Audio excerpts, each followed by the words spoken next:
warahmatullahi wabarakatuh. Alhamdulillah, selalu saja kita memuji Sang Pencipta Allah sebagai orang muslim, orang mukmin penuh keyakinan bahwasanya Allah itu Maha mendengar, Maha mengetahui, Maha melihat, dan janjinya benar. Dia telah menjanjikan dalam surah Ibrahim yang kekal ditilawakan oleh orang beriman, A'udzu billahi minasyaitonir rajim, la in syakartum la azidannakum wa la in kafartum inna 'adzabi lasyadid. Kalau kalian bersyukur terhadap nikmat-nikmat yang aku limpahkan, maka aku akan menambahnya, dan kalau kalian kufur, maka azabku sangat pedih. Allah telah menjanjikan dengan kalimat alhamdulillah segala nikmat akan ditambahkan. Maka sangat wajar kalau kita selalu membasahi di dalam bibir kita dengan kalimat ini. Selanjutnya kita panjatkan salawat dan taslim, salam hormat kita kepada utusan Sang Pencipta Allah yang telah membawa kepada kita hukum halal haramnya Allah sehingga kita punya panduan hidup. Kita tahu apa yang diinginkan dan diperintahkan juga dilarang oleh Sang Pencipta sehingga kita bisa mendapatkan kebahagiaan dunia dan akhirat. Dan manusia terbaik ini telah diperintahkan oleh Allah untuk dijadikan sebagai suri tauladan, dan tentu buah tidak akan jauh dari pohonnya. Siapapun yang mengikuti manusia terbaik ini, dia telah sukses dalam segala lini kehidupan manusia. Berhasil menjadi seorang suami yang terbaik, ayah yang terbaik, sahabat yang terbaik. Juga dia telah menjadi seorang saudagar, ekonom, dan juga politikus yang terbaik. Maka tentu saja orang yang menjadikannya sebagai suri tauladan akan sama dengan beliau. Dan juga mengucapkan satu kali salam hormat akan dibalas oleh Allah dengan 10 kali tambahan rahmat. Dan rahmat Allah luas sekali, berisikan pengampunan dosa, peninggian derajat, dan juga pemenuhan segala kebutuhan. Maka jadilah orang setelah memuji Allah alhamdulillah selalu juga membacakan salawat dan taslim kepada Nabi besar Muhammad sallallahu alaihi wasallam. Melanjutkan bahasan kitab Riyadhus Shalihin yang ditulis oleh Imam Nawawi rahimahullah.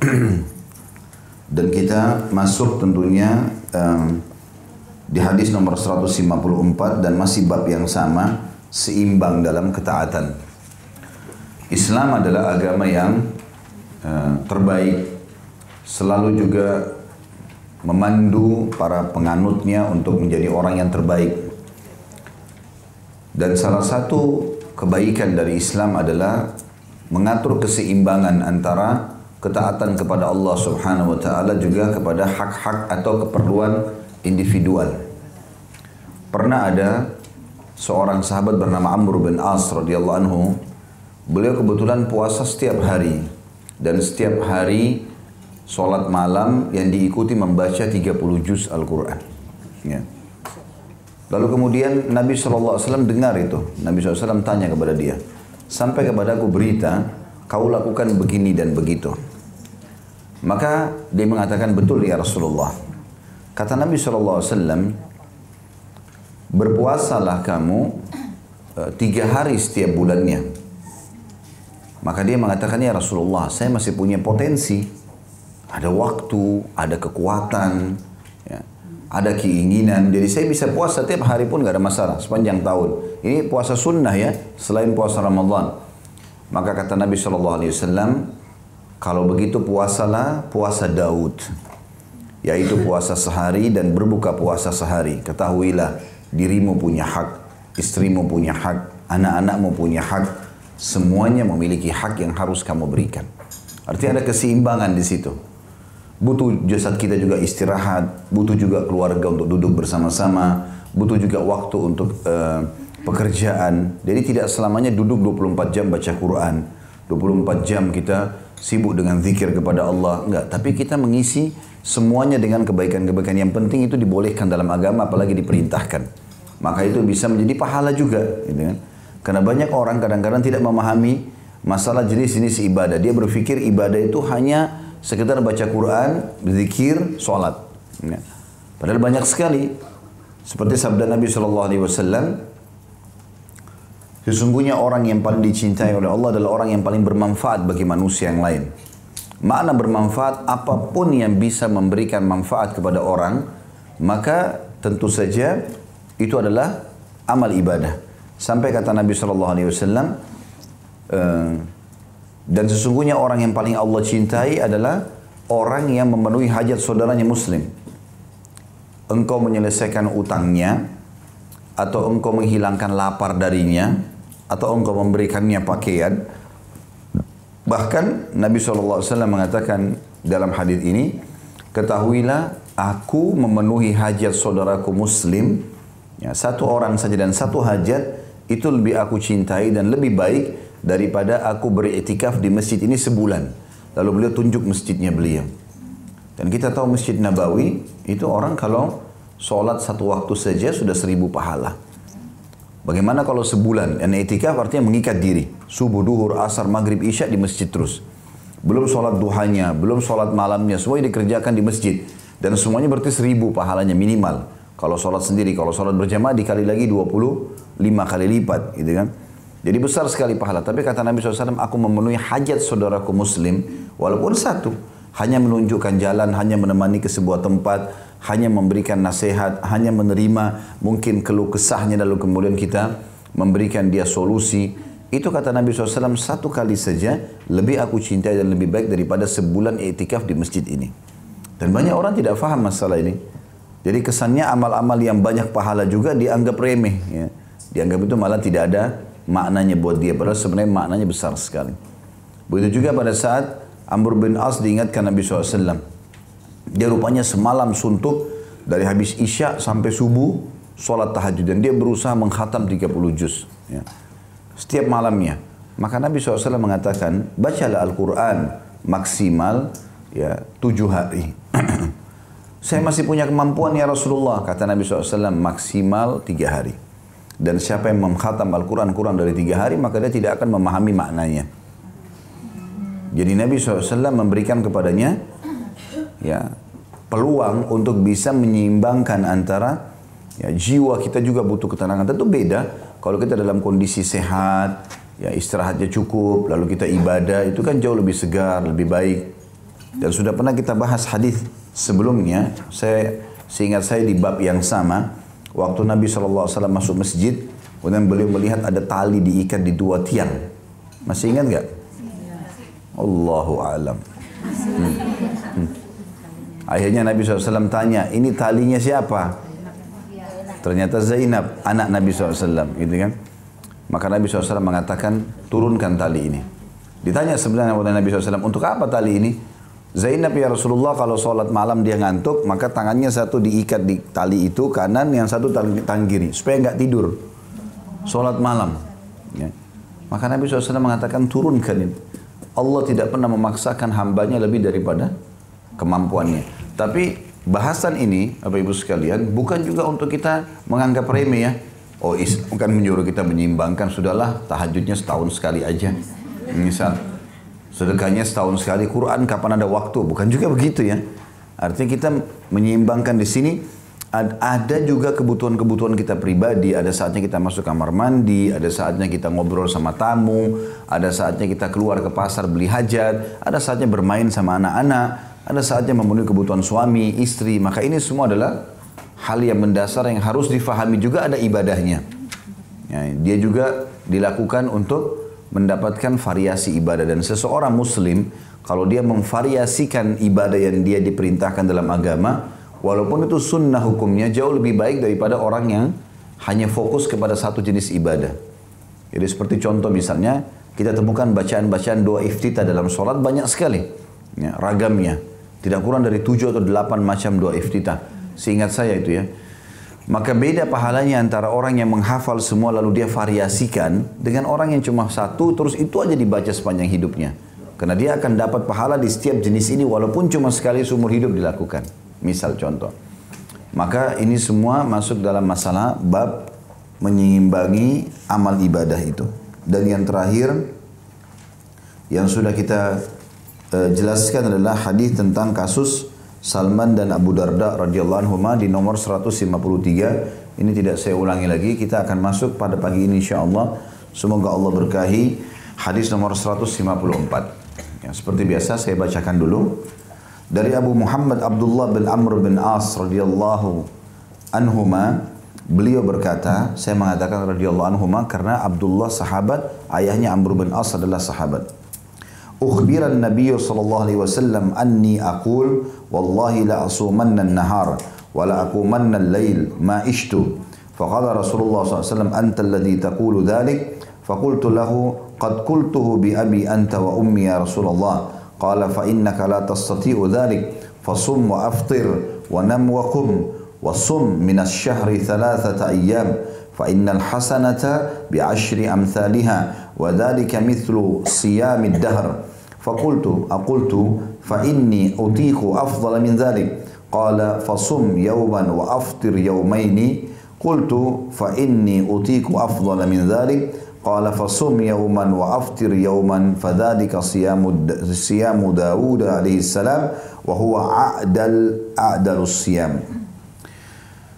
Artinya Nabi SAW diberitahukan bahwasanya saya berkata, saya di sini kembali kepada Abdullah bin Amr bin As. Demi Allah, sungguh saya akan berpuasa di siang hari dan sholat malam di malam hari sepanjang hidup saya. Tidak ada berhentinya. Maka Rasulullah SAW bersabda, di sini maksudnya dia puasa terus ya, tidak pernah berhenti. Dia juga sholat malam terus. Dari artinya dari habis isya sampai subuh, nggak ada tidurnya.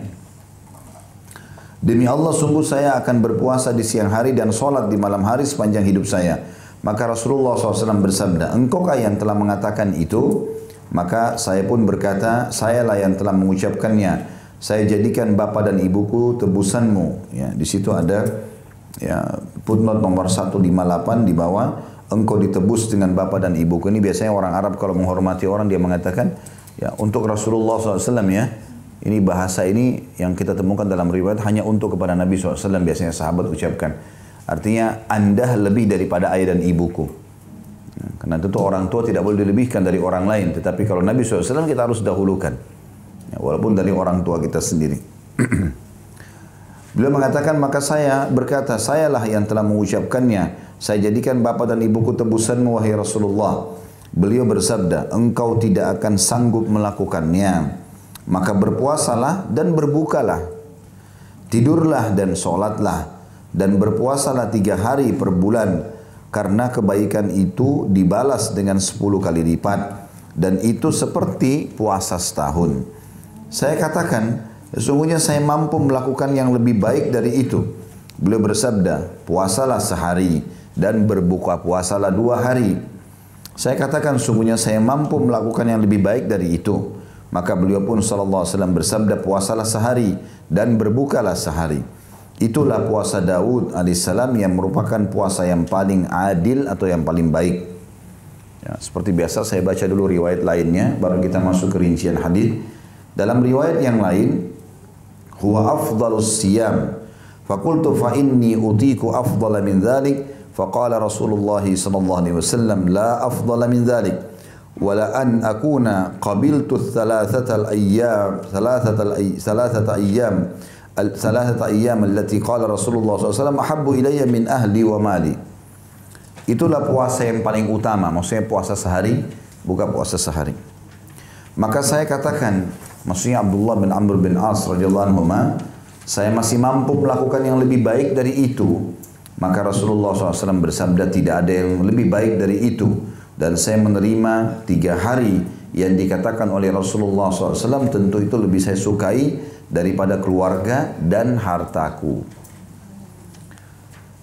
Ini ada riwayat yang lain lagi, tentu tentang penyebutan masalah, masih kisah yang sama ya.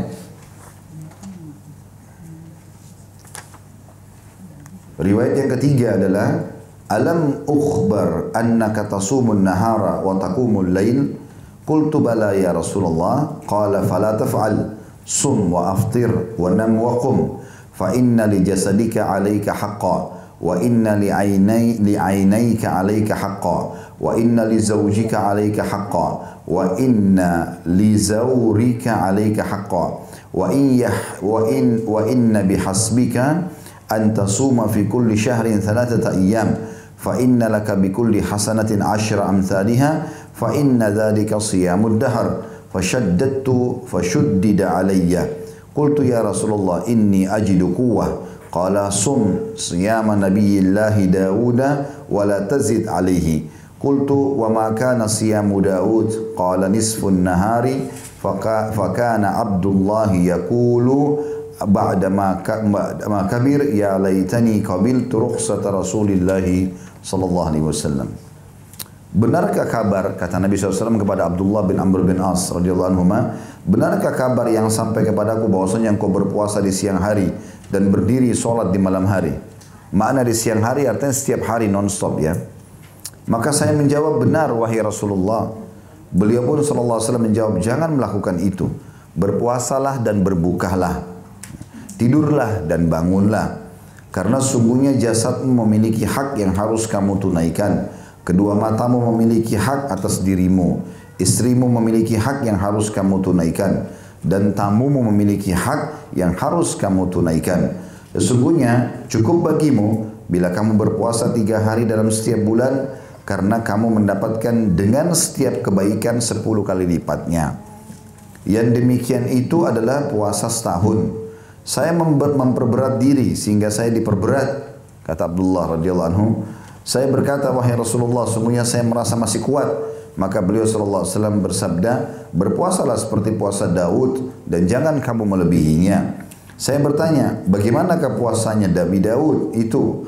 Maka beliau bersabda, puasa separuh masa. Maksud separuh masa adalah sepanjang tahun ya. Kalau sehari puasa, sehari enggak puasa, berarti kan seperti dia puasa setengah tahun ya.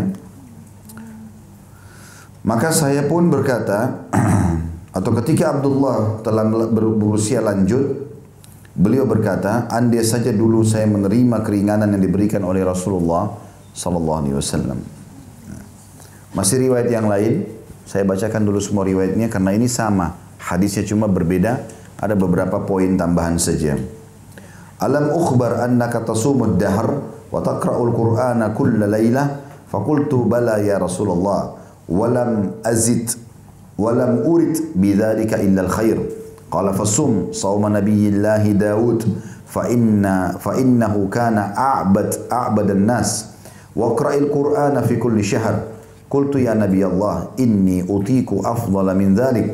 Qala faqra'u fi kulli 20. Qultu ya Nabi Allah, inni utiku afdala min dhalik. Qala faqra'hu fi kulli 10. Qultu ya Nabi Allah, inni utiku afdala min dhalik. Qala faqra'hu fi kulli 7 wa la tazid ala dhalik. Fashaddadtu fashuddida alayya. Wa qala lin Nabi sallallahu alaihi wasallam, innaka la tadri la'allaka yatulu bika umur. Qala fasirtu ila alladhi qala li Nabi sallallahu alaihi wasallam, falamma kabirtu wadidtu anni kuntu kabiltu rukhsatan Nabi sallallahu alaihi wasallam, atau Nabiyillahi sallallahu alaihi wasallam. Artinya Nabi bilang kepada Abdullah, masih riwayat yang mirip, benarkah kabar yang sampai kepadaku bahwa engkau berpuasa sepanjang masa, sepanjang tahun semuanya puasa, dan mengkhatam Al-Quran dalam solatmu sepanjang malam? Jadi di salat tahajud aja 30 juz dibaca sama dia. Ya. Saya menjawab, benar wahai Rasulullah. Dan saya tidak bermaksud dengan hal itu melainkan kebaikan. Niat saya baik ini supaya dapat kebaikan, pahala banyak. Maka beliau bersabda, berpuasalah seperti puasanya Nabi Daud. Beliau adalah manusia yang paling banyak ibadahnya. Dan khatamlah Al-Quran dalam setiap bulan. Maksudnya sebulan sekali, jadi sehari sejuz. Ya. Sehingga 30 hari khatam. Saya berkata, wahai Nabi Allah, saya masih kuat melakukan yang lebih baik dari itu. Maka beliau berkata, maka khatamlah dalam setiap 20 hari. Lalu saya mengatakan, wahai Nabi Allah, sungguhnya saya masih mampu melakukan yang lebih baik dari itu. Maka beliau bersabda, maka khatamlah dalam setiap 10 hari. Jadi 1 hari 3 juz maksudnya. Saya berkata, wahai Nabi Allah, saya masih mampu melakukan yang lebih baik dari itu. Maka beliau bersabda, maka khatamlah dalam setiap 7 hari. Dan jangan lebih cepat dari itu.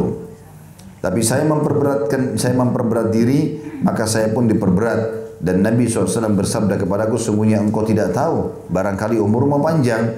Dia berkata, maka sampailah saya pada usia yang dikatakan oleh Nabi SAW kepadaku. Karena ketika sudah tua, saya berangan-angan andai saja dulu saya menerima keringanan yang diberikan oleh Nabi SAW. Dalam riwayat lain juga, wa inna liwaladika alaika haqqa. Dan sungguhnya anakmu memiliki hak yang harus kamu tunaikan. Dalam riwayat lain juga dikatakan, la sama man samal abad thalathan. Tidak ada puasa atau tidak dinilai pahala orang yang puasa selamanya 3 hari atau 3 kali. Artinya terus puasa, hari ini puasa, besok puasa, lusa puasa terus, malah tidak ada pahalanya. Dan Nabi SAW tekankan masalah itu. Dalam riwayat yang lain juga, ahabbus siyami ilallahi ta'ala siyamu Daud wa ahabbus salati ilallahi ta'ala salatu Daud. Kana yanamu nisfal lail wa yakumu thuluthah wa yanamu sudusah wa kana yasumu yawman wa yuftiru yawman wa la yafirru idzan laqa. Puasa yang paling dicintai Allah Ta'ala adalah puasa Daud, dan solat yang paling dicintai oleh Allah adalah solatnya Daud. Dia tidur separuh malam, bangun pada sepertiganya, lalu tidur pada seperenamnya. Dia berpuasa sehari dan berbuka puasa sehari, dan dia tidak lari jika bertemu dengan musuh. Riwayat yang terakhir, dalam satu riwayat yang lain juga, ankahani abi imra'atan dhata hasab wa kana yata'ahadu kinnata ay imra'ata waladi fayas'aluha an ba'diha fataqulu lah ni'mar rajuli min rajuli lam yata' lana firashan wa lam yufattish lana kanafan mundu ataina. فلما طال ذلك عليه ذكر ذلك للنبي صلى الله عليه وسلم فقال القني به فلقيته بعد ذلك فقال كيف تصوم قلت كل يوم قال وكيف تختم قال كل ليلة فذكر نحو ما سبك وكان يقرأ على بعض أهله السبع الذي يقرأ يعرضه من النهار ليكون أخف عليه بالليل وإذا أراد أن يتقوى أفطر أياما وأحصى وصام مثلهن كراهية أن يترك شيئا فارق عليه النبي صلى الله عليه وسلم. Ayahku menikahkanku dengan seorang wanita yang mulia, dan ayahku itu selalu mendatangi menantunya, yakni istri anaknya, dan menanyakan tentang suaminya. Maka istriku berkata kepadanya, jadi Amr bin As menikahkan Abdullah sama seorang wanita yang baik, yang cantik, yang punya keturunan yang mulia. Kemudian Amr bin As datang setelah dia menikahkan dia sering tanya anak mantunya, bagaimana suamimu? Maka istriku berkata kepadanya, maksudnya kepada ayahku, suami yang baik, hanya saja dia tidak pernah berbaring di ranjang kami. Ini maknanya di Adab Utmat nomor 160, kiasan tentang berbaring dan tidur bersamanya di atas tempat tidur. Dan tidak pernah membuka kain penutup kami. Ini kiasan Adab Utmat 161, kiasan tentang keengganannya untuk berhubungan suami istri. Artinya santun, baik, ramah, berikan nafkah, tapi nggak ada biologisnya. Ya. Karena sibuk dengan ibadah. Semenjak kami datang kepadanya. Jadi semenjak menikah sampai sekarang nggak pernah ada tidur bersama, nggak pernah ada biologis segala macam. Tak kala hal itu berlangsung lama, maka ayahku melaporkan hal itu kepada Nabi SAW. Jadi ayahnya Abdullah, maksudnya Amr bin As mengeluh sama Nabi, ini anak saya Abdullah begini nih, ibadahnya begini, tapi istrinya terbengkalai. Maka beliau bersabda, pertemukan aku dengannya, panggil Abdullah itu aku mau ketemu. Maka saya menghadap kepada beliau, beliau pun bertanya SAW, bagaimana kamu berpuasa? Saya menjawab tiap hari. Beliau bertanya lagi, bagaimana kamu mengkhatam Al-Quran? Dia menjawab setiap malam. Ya, yang biasa Bapak Ibu baca Inna Atayna wal Asr. Ya. Ini bacanya 30 juz. Selanjutnya, dia menyebutkan semakna dengan keterangan yang telah lalu. Maksudnya mirip hadis-hadis sebelumnya. Dan setelah tua, dia membacakan kepada sebagian keluarganya sepertujuh bacaan yang akan dia baca. Dia membacanya di siang hari agar di malam hari lebih ringan baginya. Dan apabila dia hendak menyimpan kekuatan, dia berbuka selama beberapa hari dan dia menghitung hari-hari itu. Lalu dia berpuasa sebanyak bilangan hari itu karena dia tidak suka kalau meninggalkan sesuatu yang mana dia berpisah dengan Nabi SAW dalam keadaan konsisten melakukan sesuatu hal tersebut. Semua ini dikatakan oleh Imam Nawawi, riwayat sahih dan sebagian besar dalam Sahih Bukhari dan Muslim. Dan sedikit yang hanya ada di salah satunya. Ini semua hadis nomor 154. Baik, kita sekarang karena riwayatnya mirip semuanya, cuma ada tambahan satu sama yang lain, kita akan rincikan. Ya. Pelajaran yang pertama adalah yang bisa diambil daripada hadis ini, kisah seorang sahabat yang rajin ibadah. Dan kalau kita sudah bicara sahabat Nabi, berarti manusia terbaik karena mereka adalah orang-orang yang menemani Nabi Muhammad SAW. Ya. Karena untuk menjadi seorang sahabat harus melihat Nabi dengan mata kepala. Kalau dia tidak lihat Nabi dengan mata kepala, tidak masuk dalam kategori sahabat. Ulama memberikan definisi, sahabat adalah melihat Nabi dengan mata kepala, kemudian beriman dengan lisan, beliau mengucapkan syahadat di hadapan Nabi SAW, kemudian meninggal dalam keyakinan tersebut. Maka di sini tidak masuk orang-orang munafik tentunya. Karena orang-orang munafik tidak beriman kepada Nabi SAW. Mereka kufur walaupun pura-pura Islam, ya.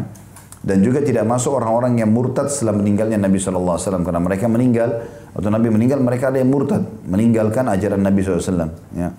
Maka ini tidak masuk dalam kategori sahabat. Ya. Jadi sahabat orang-orang yang komitmen sampai meninggal dalam keadaan Islam dan iman. Ini yang pertama berhubungan dengan kisah manusia terbaik. Artinya kita ambil pelajaran dari situ. Kalau sahabat aja nanti diwasiatkan oleh Nabi seperti ini, apalagi kita. Ya. Tapi tentu sekali lagi saya titik beratkan sebelum kita nambah poin-poin yang setelahnya, ini bukan berarti menggampang-gampangin juga ya. Karena nanti ada orang salah paham dengan riwayatnya seperti ini. Dianggap tadi, oh agama kan mudah, ya sudahlah nggak apa-apa. Ya saya nggak usah buat ini, saya nggak usah tinggalkan itu. Ini keliru juga ya. Karena Nabi SAW nanti menjelaskan kepada Abdullah bin Amr bin As untuk memilih ibadah yang paling ringan. Tapi tetap dikerjakan, ya, bukan tidak dikerjakan. Pelajaran yang kedua yang kita ambil adalah keutamaan puasa 3 hari setiap bulan. Keutamaan puasa setiap 3 hari setiap bulan. Diambil dari potongan hadis ya, yang Nabi SAW mengatakan, dikatakan sini wasum minasyahri thalathan. Saya ambil dulu poin ini ya, nanti kita kembali ke potongan-potongan sebelumnya. Kalau Bapak Ibu lihat di nomor 154, itu di bahasa Arabnya di baris ketiga ada potongan wasum minasyahri thalathata ayyam. Lihat nggak? Di hadis nomor 154 ya, itu di yang bahasa Arabnya coba hitung baris ketiga dari atas ya. Ada kalimat wasum minasyahri thalathata ayyam. Lihat nggak? Ya, itu kan maknanya dan puasalah 3 hari setiap bulannya. Yang dimaksud adalah puasa Ayyamul Bid ya. Puasa tanggal 13, 14, 15 itu yang paling afdal dari bulan Hijriah. Tapi kalau Bapak Ibu nggak sempat, boleh puasa tanggal berapa saja. Jadi dianjurkan 3 hari, misalnya 1, 2, 3, 7, 8, 9, ya 11, 12, 13 tergantung. Apalagi kalau kondisi ibu-ibu kadang-kadang ada mens setiap bulan, ya ada haid, maka biasanya kalau rutin di tanggal itu dia bisa tidak kena pas tanggal 13, 14, 15 gitu kan. Atau mungkin kita ada safar, ada operasi, ada apalah ya kita nggak tahu, maka boleh kita memilih tanggal berapa saja, walaupun lebih afdal tanggal 13, 14, 15. Ya, ini sabda Nabi SAW mengatakan 3 hari itu maknanya 3 hari berturut-turut. Walaupun ada pendapat Syekh Utsaimin rahimahullah mengatakan boleh dipisah-pisah. Tapi kita ambil potongan hadis di sini dan umumnya jumhur ulama mengatakan dia adalah 3 hari berturut-turut. Memang dilowongin waktu. Dan yang paling afdal di tanggal 13, 14, 15 karena di waktu itu darah kita berada di tengah-tengah. Kalau di awal bulan biasanya turun sekali, kalau di akhir bulan naik. Ya. Jadi orang sering emosional di akhir bulan bukan karena belum terima gaji. Tapi memang darahnya memang lagi naik. Makanya Nabi SAW suruh berbekam justru setelah puasa Ayyamul Bid ini. Setelah tanggal 13, 14, 15 Nabi bilang yang paling baik bekam adalah tanggal 17, 19 dan 21. Ya, kata para ulama karena darahnya sudah mulai dari stabil, mulai mau naik, justru dikeluarkan darah itu. Ya. Sehingga dia aman ya. 17, 19 dan 21. Makanya biasa di tempat-tempat bekam di Jakarta saya lihat sudah mulai faham itu. Kalau tanggal 17, 19, 21 ini biasanya rame ya. Nah kalau Bapak Ibu punya orang kenalan yang bisa faham bekam, apalagi kalau belajar sendiri lebih bagus ya. Belajar saja lebih mudah gitu. Kalau saya punya alat bekam sendiri di rumah malah saya pakai di titik-titik yang saya bisa jangkau ya saya bekam sendiri ya. Kalau yang tidak mungkin bisa minta tolong pada istri untuk melakukan di titik ini ya, lakukan seperti ini misalnya. Maka itu bisa dilakukan supaya tidak bergantung sama orang. Yang jelas kita kembali tadi ke puasa 3 hari setiap bulan. Baik keutamaannya apa? Pahalanya sama dengan puasa setahun penuh. Bagaimana memahami pahala puasa setahun penuh? Nabi rincikan di situ ya. Nabi bilang fa innal hasanata bi asyri amsalihha. Karena setiap pahala dilipat gandakan 10 kali lipat. Kan kasusnya Abdullah bin Amr bin As ini maunya dapat pahala 1 tahun puasa. Kan gitu. Kenapa Abdullah bin Amr bin As ini puasa terus setiap hari? Karena dia mau 1 tahun itu semuanya puasa isinya. Dia mau begitu. Dan itu ada alasan ya. Karena kalau puasa ini, kalau ibadah yang paling besar pahalanya adalah puasa. Ini pernah kita jelaskan waktu menjelang Ramadan dulu. Ya. Waktu kita sebutkan tentang keutamaan menjambut Ramadan, kalau masih ingat pernah kita jelaskan itu hadis Bukhari yang kata Nabi SAW, semua amal ibadahnya anak Adam sudah ditentukan kadar pahalanya kecuali 1 sampai 10 kali lipat. 10 kali lipat sampai 700 kali lipat kecuali puasa, karena dia milikku, aku akan membalas langsung, kata Allah dalam hadis qudsi. Jadi puasa adalah yang paling afdal. Makanya Abdullah ingin sepanjang tahun selalu diisi dengan buku amalnya nanti semuanya dengan puasa. Maka Nabi berikan ke dia resep. Bisa kau dapat pahala setahun. Caranya puasa 3 hari setiap bulan. Tentu ini boleh dan ditambah lagi dengan puasa Senin Kamis ya. Puasa hari Ashura, Tasu'a dan Ashura, hari Arafah. Ada puasa-puasa lain. Tapi Nabi SAW sedang fokus membahas sikap dan perilakunya Abdullah bin Amr bin As. Karena dia ingin dapatkan pahala puasa setahun, maka Nabi kasih cara itu. Nah, tentu jangan bilang, kalau gitu saya puasa Ayyamul Bid saja Ustaz. Gak usah puasa Senin Kamis misalnya. Enggak, bukan itu yang dimaksud. Yang dimaksud di sini adalah Nabi sedang membahas, karena Nabi SAW itu bijaksana. Ya, kalau membahas sebuah kasus yang dihadapi oleh seorang sahabat, maka Nabi fokus. Kita sebagai umatnya harus paham. Ada saatnya ada orang datang, anak muda datang mengatakan, ya Rasulullah, wasiatkan saya supaya saya tidak punya masalah sama orang. Nabi bilang, jangan kok emosi. Jadi nasihat ini bukan berarti emosi aja dikontrol, yang lain nggak usah, enggak. Kebetulan orang ini kasusnya sedang emosional. Nabi nasihatin, kamu jangan emosi. Apalagi ya Rasulullah, jangan kok emosi. Apalagi ya Rasulullah, jangan kok emosi. Ada juga pernah orang datang mengatakan, ya Rasulullah izinkan saya berzina. Saya boleh tinggalkan apa saja kecuali zina. Kata Nabi SAW, kau mau kalau terjadi pada ibumu? Tidak ya Rasulullah. Istrimu? Tidak. Adikmu? Tidak. Tantemu? Tidak. Kenapa kau lakukan pada orang lain? Gitu kan? Maka kasuistiknya adalah orang ini sedang menghadapi kasus zina. Ada juga orang izin minta minum khamr. Maka Nabi SAW nasihati di khamr. Nah kita sebagai umatnya harus bijak mengambil pemahaman dari semua hadis itu. Kalau kita ambil satu hadis saja misalnya, kita akan mengambil kesimpulan, kalau tidak faham ilmunya, oh ternyata dengan meninggalkan, tidak usah emosi sudah cukup buat saya. Enggak. Gitu kan? Itu kan ada pemahaman itu. Akhirnya mengatakan, oh ternyata Allah suruh kita zikrullah. Oh kalau mengingat Allah nggak usah sholat, nggak usah segala macam. Kan ada itu di Indonesia, pemahaman itu. Ya. Karena mereka nggak paham ini. Bukan itu yang dimaksud. Kadang-kadang Nabi SAW sedang menasihatin seorang sahabat per kasus yang sedang dihadapi. Nah di sini kasusnya, kenapa Nabi SAW fokus kepada puasa 3 hari setiap bulan? Karena Amr bin As sedang mengejar pahala puasa setahun. Maka Nabi SAW sebutkan, kalau kau mau dapat puasa setahun, bisa puasa 3 hari setiap bulan, Ayyamul Bid itu. Tapi di hadis lain ada juga motivasi untuk puasa Senin Kamis, ada juga puasa untuk hari Arafah, ada yang lainnya. Tapi sekarang kasusnya adalah Abdullah bin Amr bin As yang ingin dapat pahala setahun. Jelas nggak ini? Yes. Baik. Nah di sini ditekankan itu. Nah Nabi SAW berikan gambaran, kok bisa puasa 3 hari saja setiap bulan dapat pahala setahun? Nabi bilang karena setiap ibadah, setiap amal soleh pahalanya dilipat gandakan 10 kali lipat. Jadi kalau kau puasa 3 hari setiap bulan, hai Abdullah, berarti 1 harimu itu sama dengan kau puasa 10 hari. Ya? Kalau puasa 3 hari setiap bulan berarti sama dengan kau puasa sebulan. Faham nggak maksudnya? Karena setiap pahala dilipat gandakan 10 kali lipat. Jadi kalau kau puasa 3 hari setiap bulan, berarti 1 harinya dilipat gandakan 10 kali lipat, sama dengan puasa 10 hari. Ya. Kemudian hari kedua juga begitu, hari kedua berarti sama sebulan. Kalau kau lanjutkan itu terus selama setahun selain Ramadan, sama dengan pahala kau puasa setahun. Jadi Nabi SAW mudahkan buat Abdullah bin Amr bin As radhiyallahu anhu. Itu dimaksud dengan potongan ini. Makanya Nabi bilang di sini, wasum minasy syahri 3 ayyam Dan puasalah 3 hari setiap bulannya. Fa innal hasanata bi asyri amsalha. Karena setiap pahala dilipat gandakan menjadi 10 kali lipat. Wa dzalika mithlu siyamid dahr. Dan itu sama saja kau puasa setahun. Sama saja kau puasa. Jadi ringkas ya. Imam Nawawi juga pernah menulis sebuah tulisan yang menarik. Itu judulnya Al-Iqtisadu fil Ibadah. Ekonomis dari sisi ibadah. Kok bisa ekonomis? Gimana caranya? Ya seperti ini. Ya.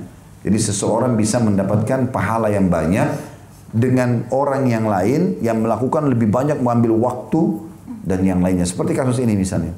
Dia puasa setahun penuh, sebenarnya bisa dengan cara lain dalam syariat kalau kita punya ilmunya. Kita puasa 3 hari setiap bulan, selama setahun dapat juga pahala setahun. Sama dengan orang yang setiap hari puasa terus. Seperti itulah. Itu makna kalimat ini ya. Baik, kemudian kita ambil juga pelajaran yang ketiga tentang keutamaan sholat malam.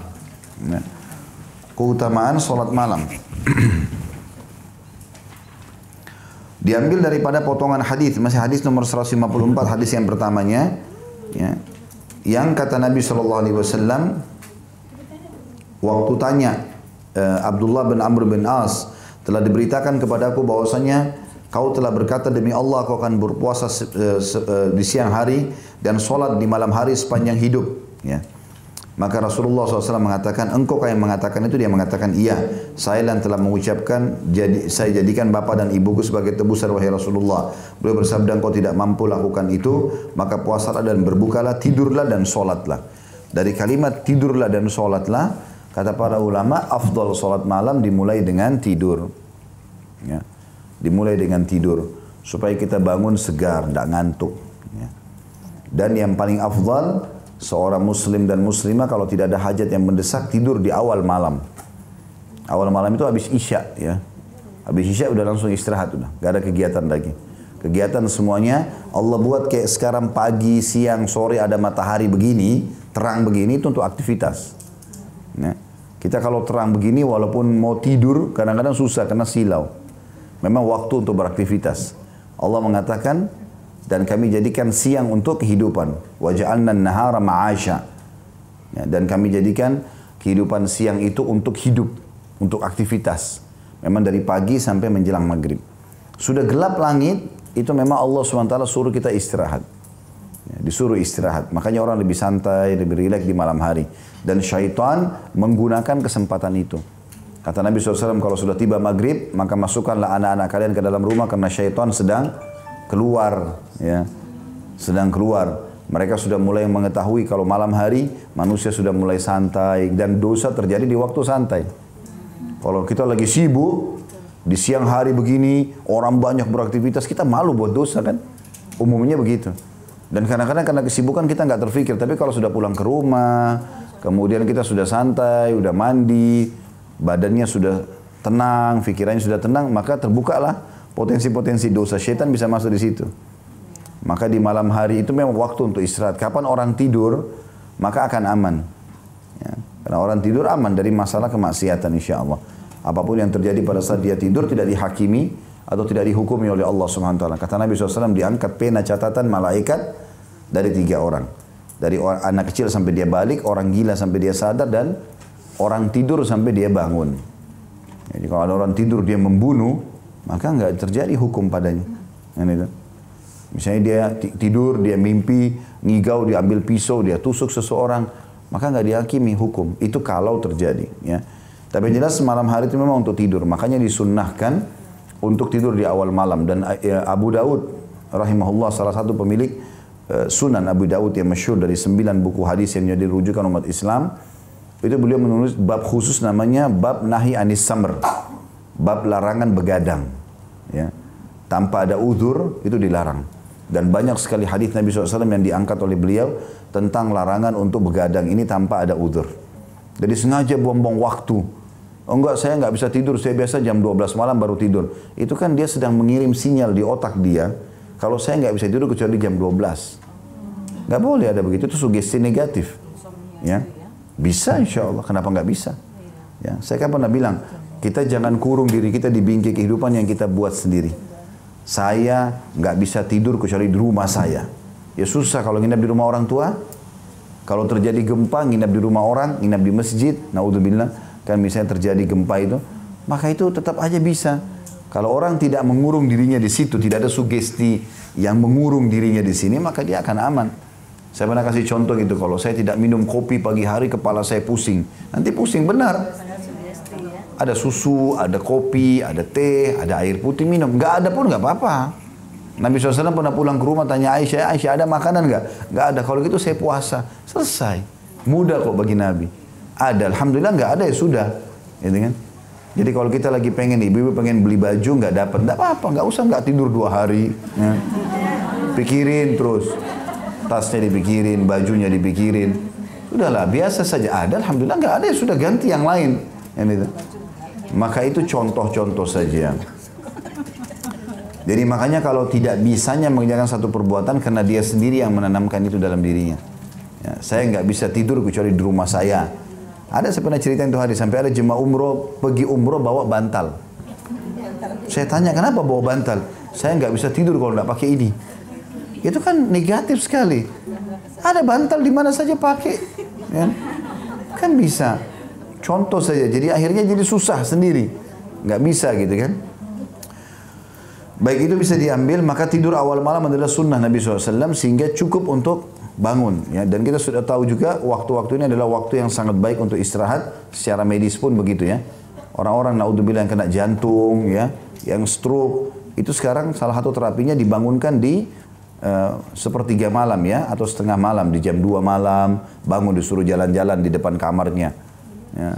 Karena biasa di jam-jam ini ada serangan-serangan, maka itu disuruh bangun sholat, kita disuruh bangun sholat misalnya. Ya ala kulli hal kita kembali ke bahasan tadi, jadi ada keutamaan sholat malam dan kita sudah tahu tentunya keutamanya sangat besar sekali. Di antaranya Allah turun ke langit bumi, kemudian menanyakan kepada para malaikatnya, ada yang memohon ampun, tidak saya maafkan, ada yang punya permintaan, tidak saya penuhi, ada yang minta tolong, tidak saya tolong gitu kan. Itu dari hadis yang potongan pertama, kemudian hadis potongan kedua juga sudah kita jelaskan, sama ya. Tentang keutamaan puasa 3 hari. Kemudian kita ambil pelajaran yang keberapa sekarang? Yang keempat, ya. Itu bagaimana perintah Nabi SAW, pelajaran yang keempat, perintah dan ajaran Nabi SAW lebih utama daripada keinginan kita pribadi, walaupun itu kebaikan. Perintah Nabi SAW dalam mengerjakan kebaikan lebih baik, ya, daripada keinginan pribadi, walaupun baik di pandangan mata kita. Seperti Abdullah tadi memandang, saya bisa ya Rasulullah, saya bisa ya Rasulullah, gitu loh. Kamu puasa ya 3 hari sebulan saja, saya masih bisa ya Rasulullah. Ya. Di dia maksudnya saya masih mampu ya Rasulullah, tapi Nabi sudah tawarin. Semestinya seorang muslim kalau Nabi sudah bahasakan, cukup bagi dia. Nabi lebih tahu itu yang paling baik, gitu. Dan Nabi sudah tahu pada saat kita bertanya, ternyata kamu lagi mau ini gitu. Nabi sudah tahu. Dan Nabi tidak menjawab kecuali dengan wahyu. Tapi rupanya dia tetap mendesak, ya Rasulullah saya masih mampu. Nabi bilang kamu puasa Daud kalau gitu. Bahkan penawaran dalam beberapa riwayat tadi, kamu puasa sehari, berbuka puasa 2 hari. Awalnya begitu kan.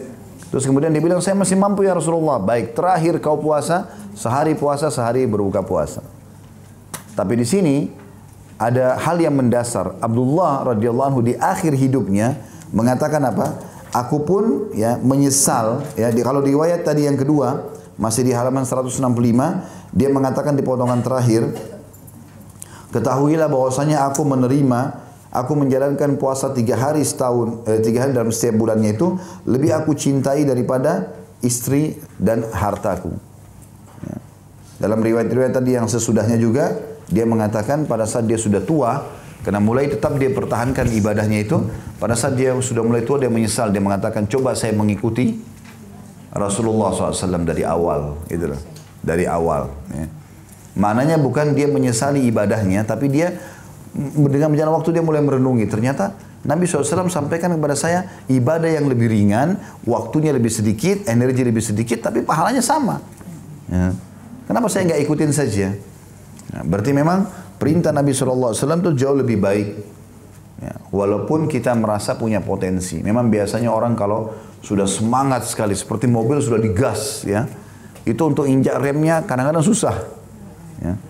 Mungkin bapak ibu yang sudah rutin hadir di pengajian, Kadang-kadang kita kalau sudah nikmati pengajian itu, maka kita sibuk dari pengajian ini, kemudian anak terus sibuk dengan itu. Kadang-kadang orang tidak bisa ngerem juga. Dari pagi sampai malam. Suami pulang, nggak ada di rumah, mana? Ta'lim. Loh iya. Anak-anak kita pulang sudah tidur. Kenapa? Kan nuntut ilmu agama. Ada haknya. Nanti kita jelaskan di poin itu setelahnya. Ada hak mereka. Dan itu ibadah juga. Duduk ngobrol sama suami, duduk ngobrol sama istri, main sama anak-anak, tanyain keadaan mereka, penuhi hajatnya. Itu semua adalah ibadah. Jadi kita ada saatnya, gitu kan. Jangan juga ini diringankan ya. Kan itu Ustaz sudah bilang, nggak apa-apa deh kalau gitu sebulan sekali taklimnya. Ini juga lemah imannya kalau cuma sebulan sekali. Ya. Nah iya, sepekan sekali saja masih susah gitu, masih kurang sebenarnya. Tapi mungkin setiap hari ada taklim, cuma sekali, 2 kali taklim. Habis itu kita kerjakan aktivitas yang lain. Karena itu perlu ya, waktu buat keluarga, waktu buat diri sendiri. Ya. Ada saat-saatnya kita duduk ya untuk merenungi masalah-masalah seperti ini. Baik, pelajaran yang kelima ya, yang kita bisa ambil dari hadis itu di halaman 166 ya. Setiap atau segala sesuatu yang berhubungan sama kita punya hak. Diambil dari potongan hadis ini ya, di halaman 166 ada hadis yang pertama yang di atas itu. Nabi SAW mengatakan, benarkah kabar yang sampai kepadaku bahwasanya engkau berpuasa di siang hari? Artinya tiap hari puasa dan berdiri sholat di malam hari tanpa tidur sama sekali. Abdullah menjawab, benar wahai Rasulullah. Maka beliau mengatakan, jangan melakukan itu. Berpuasalah dan berbukalah. Ya. Tidurlah dan bangunlah karena sungguhnya jasadmu memiliki hak. Berarti jasad butuh tidur, butuh duduk, butuh relax ya. Tidak sepanjang hari pikiran kita terus berkecamuk dengan masalah-masalah ya. Karena ada orang kadang-kadang kena sibuknya dengan masalah diri dia dan masalah orang lain sampai dalam tidur pun dibawa masalah itu. Ya, bawa dalam mimpi. Makanya sering saya bilang harusnya kita sibuk dengan diri kita sendiri. Kecuali darurat sekali ada orang yang minta tolong ya, baru. Jadi nggak usah Bapak Ibu kalau lagi duduk iseng di rumah, gak ada kegiatan nih, mulai cek kontak-kontak di handphone, siapa nih kira-kira yang bisa ditelepon. Lalu telepon, ada masalah apa kamu? Curhat aja, nggak apa-apa ya. Jadi dia buat masalah buat dirinya untuk apa? Akhirnya orang itu cerita permasalahannya, duduklah dia 2-3 jam. Tersitalah waktu seminggu ke depan, 2 minggu ke depan. Karena orang ini merasa ada tempat untuk curhat.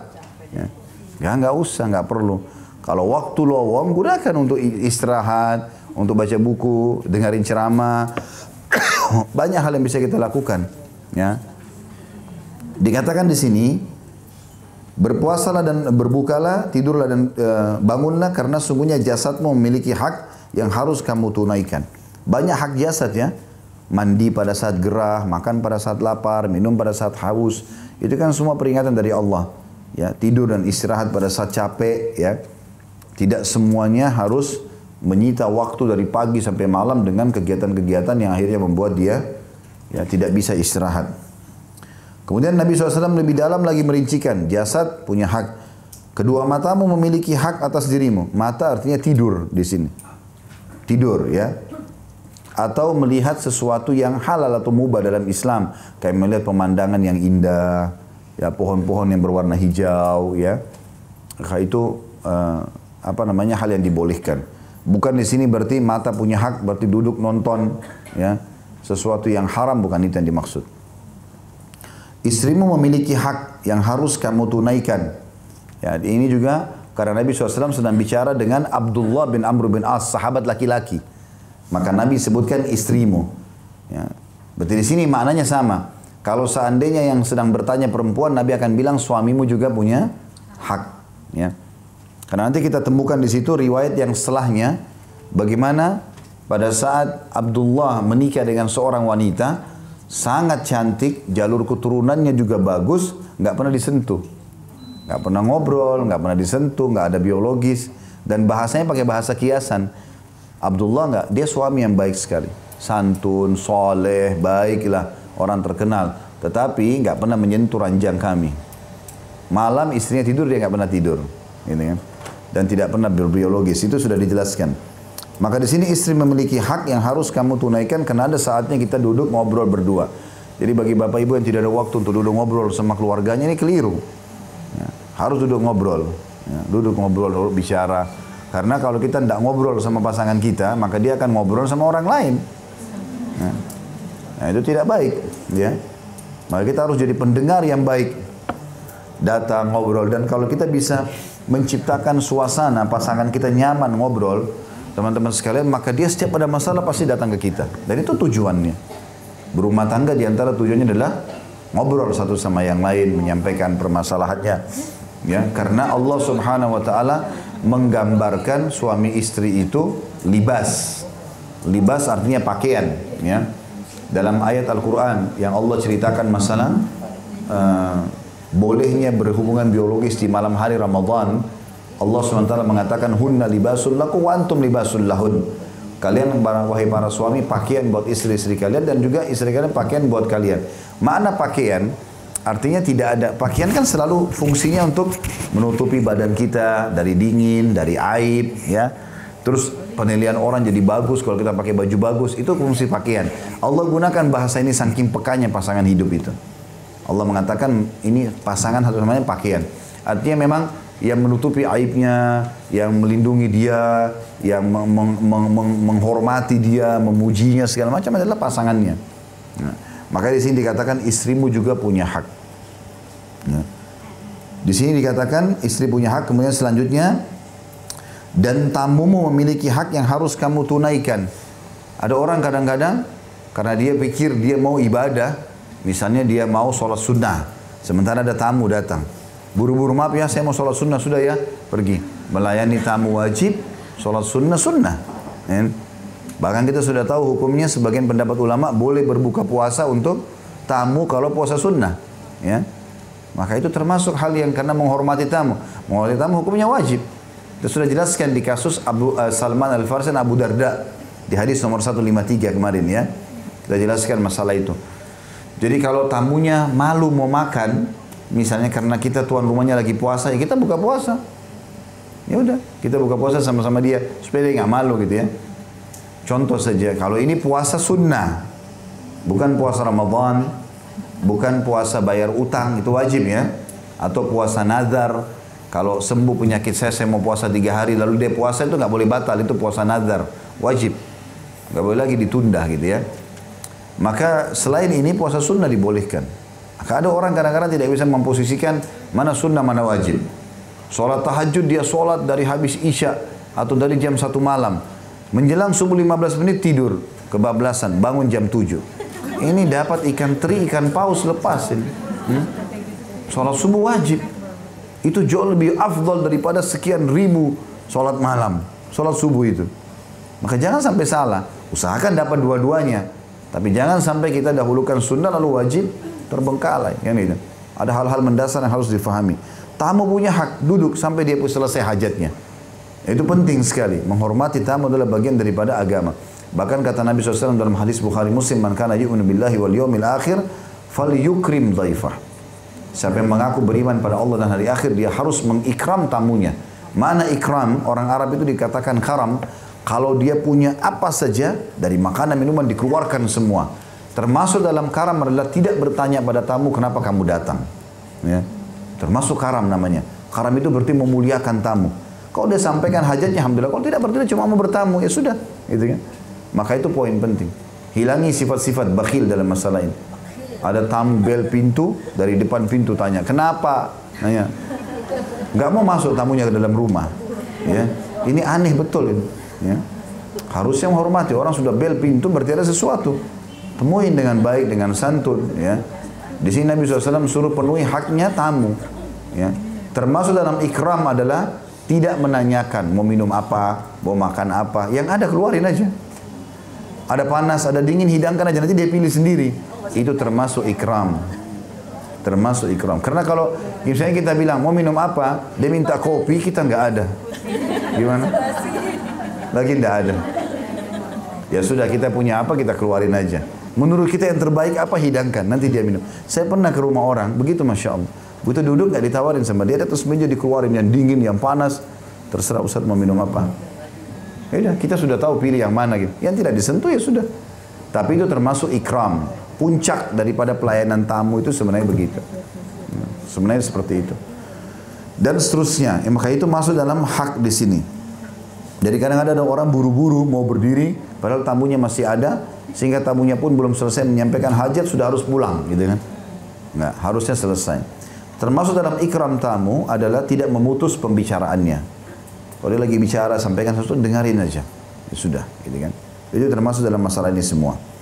Kemudian dikatakan, setelah tamumu juga punya hak, baru kemudian beliau mengatakan, berpuasalah, cukuplah kamu berpuasa 3 hari setiap bulannya. Dan ini sudah kita jelaskan tadi ya. Dan ada potongan kalimat di situ Abdullah ya di dalam hadis yang ini, saya memperberat diri sehingga saya diperberat. Ya, itu masuk dalam poin sebelumnya tadi ya. Artinya Nabi SAW sudah kasih keringanan, kau puasa 3 hari setiap bulan, pahalamu setahun loh. Tapi saya masih mampu ya Rasulullah. Tapi saya masih mampu ya Rasulullah. Loh, Nabi sudah sampaikan yang terbaik. Maka itu kalimat, saya memperberat maka saya juga diperberat. Artinya saya hanya merasa jadi beban buat saya. Padahal toh pahalanya sama. Ya, padahal sebenarnya pahalanya sama. Kemudian juga masuk dalam masalah ini tadi sudah kita sebutkan masalah puasa ya. Itu ditambahkan di situ kalau puasa sunnah yang paling afdal adalah puasa Daud. Ya. Di poin yang nomor 3 tadi, 3 atau nomor 2 tadi. Ya. Nomor 2 ya masalah puasa. Itu perlu dimasukkan kalau puasa sunnah yang paling afdal puasa Daud. Sehari puasa, sehari nggak berpuasa. Ya. Tentu bagi orang yang masih bersama dengan pasangannya, Allah takdirkan masih bersama pasangannya, maka yang paling baik bersama-sama ya. Sehingga memang bisa berjalan. Ini kayak puasa Senin Kamis, puasa Ayyamul Bid 3 hari setiap bulan, puasa Daud ini memang harus saling rangkul. Karena kalau kita puasa pasangan tidak itu kerepotan nanti. Memang harus sama-sama. Makanya kita komitmenkan itu. Bagaimana kalau mulai bulan depan kita jangan gitu ya. Mulai bulan depan, mulai 3 bulan lagi, mulai bulan Mei misalnya, atau nanti habis Idul Fitri kita mulai puasa Senin Kamis ya misalnya. Contoh bertahap. Ya. Jangan langsung datang pasangan, ini fadilahnya besar nih Senin Kamis, mulai besok ya. Padahal dia seumur hidup mungkin belum pernah puasa Senin Kamis. Susah. Kasih jarak waktu, sebulan depan kita mulai ya, ternyata ada keutamaan ini. Gitu nah. Jadi akhirnya kita juga kalau puasa, pasangan ikut puasa. Makanya suasana buka puasa bersama juga bisa ada di rumah. Baik, kemudian kita masuk juga ke pelajaran yang ke-6 ya. Tentang keutamaan membaca Al-Quran yang diikuti larangan mengkhatam setiap hari. Walaupun saya tahu, saya sama Bapak Ibu mungkin tidak mungkin bisa khatam satu hari 30 juz. Ya. Tapi subhanallah ada sahabat yang lakukan itu. Kalau ada yang bertanya, kok bisa dilakukan Ustaz ya? Kita 1 juz 1 hari aja kadang-kadang berat gitu ya. Ini memang Allah berkahi waktu mereka. Subhanallah, kita kalau terbiasa mengerjakan sebuah ibadah, Allah berkahi waktunya. Allah berkahi waktunya. Jadi kalau kita belum pernah sholat tahajud, kemudian kita mau sholat tahajud masih berat rasanya. Tapi kalau sudah sebulan, 1 tahun, udah biasa sholat malam, malah kalau ketinggalan jadi nggak enak. Dan nanti tadinya kita cuma sholat setengah jam sebelum subuh, sekarang kita mundur 1 jam. Nanti ringan karena sudah rutin kita kerjakan. Allah berkahi itu.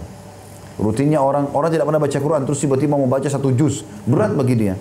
Tapi kalau orang setiap hari baca sampai sebulan, setahun sudah rutin, maka jadi mudah buat dia. Allah berkahi. Nah, ini Abdullah bin Amr bin As masih lebih ringan. Uthman bin Affan mengkhatam 30 juz di sholat witir terakhir. Yang biasa kita baca Qul Huwallahu Ahad itu. Ya. Itu dia mulai dari Alif Lam Mim sampai Al-Ikhlas. Di rakaat terakhir itu gimana gitu? Kalau kita tanya gimana ya susah jawabannya. Karena kita biasa tologunya diri kita. Padahal sebenarnya Utsman bin Affan setiap hari itu. Ya.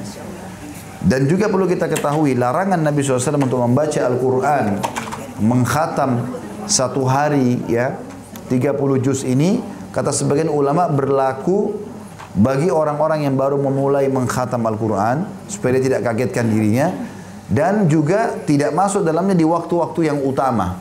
Waktu-waktu utama seperti Ramadan misalnya. Kalau Ramadan itu memang sahabat berlomba-lomba mengkhatamnya. Dan ada di antara sahabat yang mengkhatamnya seperti Utsman bin Affan 30 juz itu memang karena sudah jadi rutinitas dia. Ya, sudah rutinitas dia, dan dia memang kebanyakan melakukan itu mengkhatamnya di Ramadan. Ya, di Ramadan dia mengkhatam sampai 30 juz dalam sehari. Ini di waktu-waktu yang utama, ya, disendirikan. Tentu keutamaan baca Al-Quran banyak sekali dan sudah sering kita sebutkan ya. Di antaranya kata Nabi SAW, baca Al-Quran karena dia akan menjadi penolong bagi pembacanya pada hari kiamat. Jadi penolong bagi pembacanya pada hari kiamat. Dan juga kata Nabi SAW dalam hadis yang lain, siapa yang membaca 10 ayat Al-Quran dalam sehari, ada riwayatnya yang mengatakan di malam hari, maka dia mendapatkan 1 kintar. Dan 1 kintar itu lebih baik daripada dunia dan seluruh isinya. Kata Nabi SAW, jadi minimal 10 ayat. Saya juga sudah pernah sampaikan ya, kalau bisa download aplikasi Nakhtim itu ya. Nakhtim. Ya. Ya ditulis, ya, semua ada tuh. Setahu saya di Android ada, di program iPhone juga ada. Ya. Di Play Store dan di App Store semuanya ada. Maka bisa di-download. Ditulis bahasa Indonesia saja, Nakhtim. N-A-K-H, ya. Itu kemudian T-I-M, Nakhtim begitu, nanti keluar warna hijau, tapi bahasa Arab. Itu diklik, nanti di-download, itu bagus. Karena setiap kali kita buka handphone, maka keluar ayat lanjutan yang terakhir kita baca.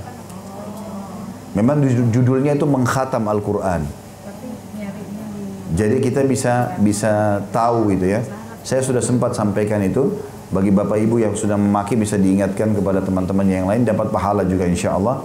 Jadi menarik sekali. Dia kalau kita buka mulai program itu, begitu kita tutup handphone, buka pertama, keluar di layar ayat terakhir kita baca. Jadi lanjutannya, bisa lanjutannya ya. Kita bisa baca, kita juga bisa kembali ke yang lain. Kita di situ juga bisa dengar audionya. Misalnya kita pilih syekh siapa, kita dengarin ayat itu bacaannya seperti apa. Maka itu sangat bagus. Saya gunakan sudah sekian lama program itu.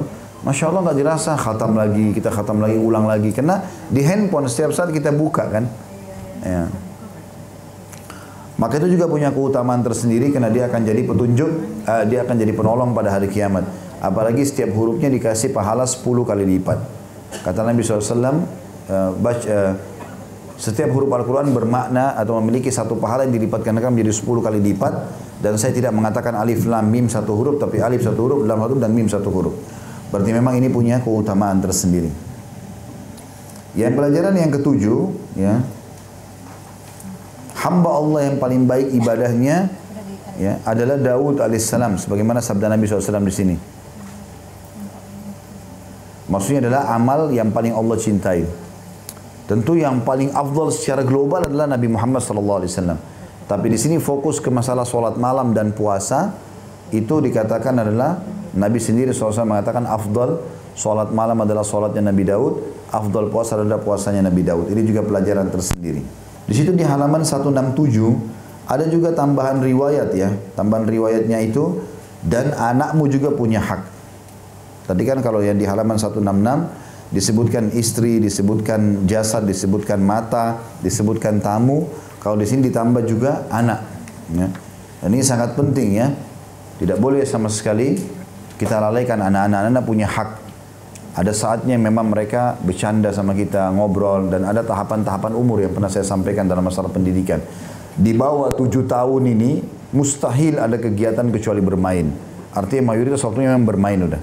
Lari-lari, tumpahin ini, memang begitu mereka di umur itu. Dan susah untuk diam.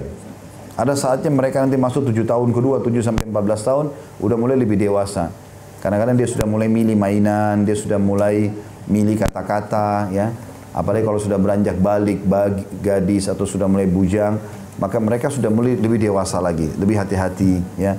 Maka ini juga kita harus tahu bagaimana berbicara sama mereka. Di 7 tahun pertama bermain saja. Memang bercanda sama mereka. Saatnya kita kembali kepada anak-anak. 7 tahun sampai 14 tahun ini saatnya kita ya tegas dalam hal-hal boleh atau tidak boleh. Ini boleh, ini nggak boleh. Ini kan. Kemudian di 7 tahun ketiga itu 14 sampai 21 diajak bermusyawarah. Sudah pernah saya jelaskan statementnya Ali bin Abi Thalib berhubungan dengan masalah itu. Ya, maka anak-anak ini adalah aset kita. Mereka seperti lembaran putih yang tinggal diisi dengan apa saja. Di sini juga anak punya hak. Itu pelajaran kita yang ketujuh ya. Baik, pelajaran yang ke-8 yang diambil adalah haramnya berpuasa sunnah sepanjang tahun. Diambil daripada potongan hadis yang di halaman 168. Hadis yang paling atas. La sama man samal abad. Thalathan. Tidak dihitung puasa bagi orang yang berpuasa selamanya. Jadi nggak boleh, kata ulama lebih dekat kepada haramnya puasa setiap hari. Terus menerus ya, non-stop sepanjang tahun. Pelajaran yang keberapa sekarang? Yang ke-9. Ya. Wajibnya melayani biologis pasangan. Itu diambil daripada hadis yang terakhir tadi kita baca, 168, 169. Karena perkataan Abdullah, dia mengatakan ayahku menikahkanku dengan seorang wanita yang mulia. Makna mulia di sini adalah cantik, pintar, punya kelebihan segala macam yang memang menarik bagi laki-laki. Dan ayahku selalu mendatangi menantunya. Ya, dan ini juga potongan sendiri ya. Karena mertua itu adalah mahram. Karena kasus pernikahan dan tidak ada namanya mantan mertua. Walaupun kita sudah cerai sama anaknya, tetap saja orang tuanya pasangan atau mantan pasangan itu adalah mahram kita. Ya. Jadi itu tidak bisa dihapus walaupun kita cerai sama anaknya. Ya. Sama juga tidak ada istilah mantan anak mantu, artinya bagi mertuanya, ya, bagi orang tua pasangan kita. Sama tadi unsur timbal balik.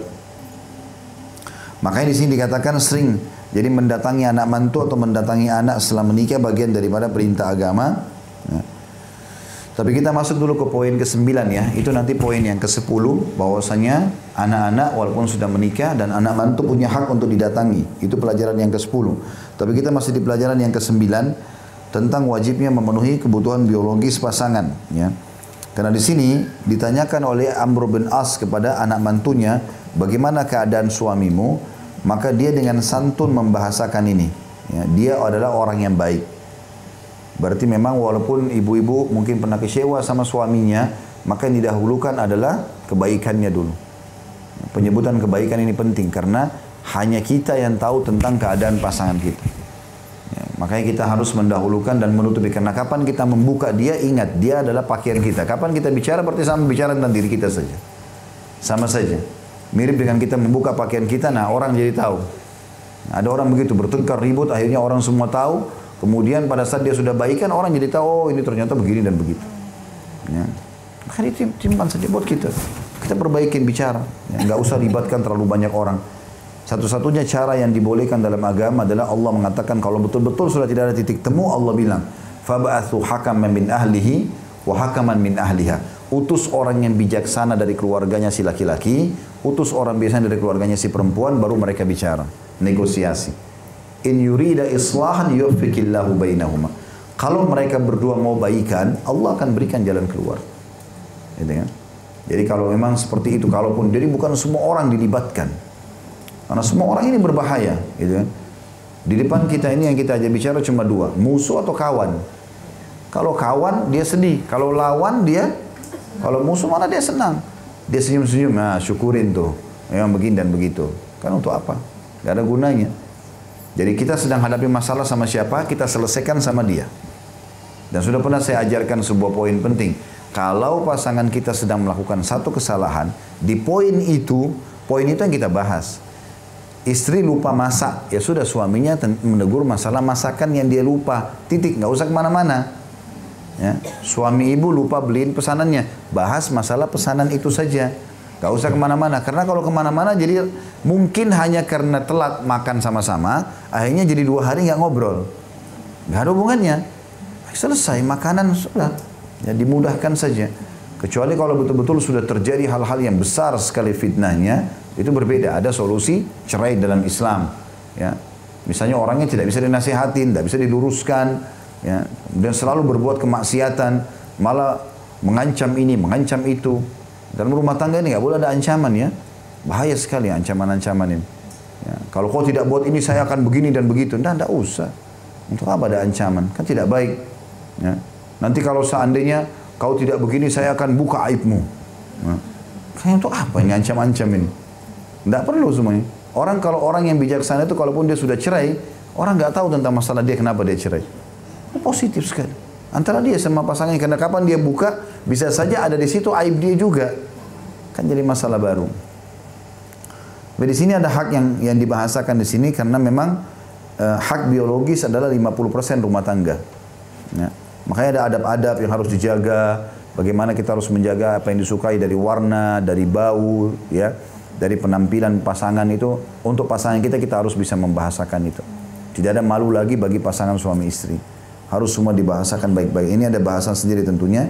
Tapi yang jelas Nabi SAW menegur di sini ya Abdullah karena dia tidak menikmati waktu bersama istrinya, tidak memenuhi biologisnya dan segala macam hal.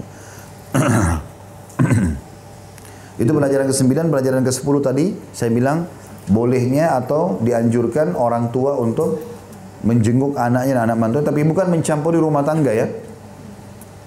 Umumnya dalam riwayat-riwayat dikatakan menanyakan bagaimana kabar, apa yang bisa dibantu, hanya itu saja. Tapi nggak usah, terutama ibu-ibu datang ke rumah anak mantunya, lalu kemudian mengatur rumah anaknya atau anak mantunya seperti yang dia mau. Nggak boleh. Kita boleh berikan masukan, tapi terserah. Ibu suka bunga warna merah, anak mantunya suka warna kuning, nggak usah paksain warna merah. Jadi suka begitu. Ibu suka model piring tertentu, tataan tertentu, dia nggak suka begitu, ya sudah biarin aja. Gitu kan? Kita boleh berikan masukan kalau memang betul-betul melanggar tidak baik, ya berantakan lah segala. Berikan masukan, tapi bukan hak kita lagi. Tapi yang paling dianjurkan adalah menanyakan tentang kabar dan kebutuhan mereka. Karena ini juga disebutkan dalam riwayat Nabi Ibrahim alaihissalam pernah datang mendatangi anaknya Ismail alaihissalam. Lalu bertanya, kebetulan Ismail alaihissalam lagi pergi berburu. Kemudian Ibrahim alaihissalam datang dari Palestina ke Mekah, ketemu sama anak mantunya, ditanya bagaimana kehidupan kalian. Rupanya anak mantunya berkeluh kesah. Kehidupan kami susah begini segala macam, tidak ada rasa syukur, nggak pernah ada alhamdulillah dari lisannya. Kebetulan anak mantunya ini belum pernah lihat mertuanya. Nabi Ibrahim SAW tinggal di negeri Syam.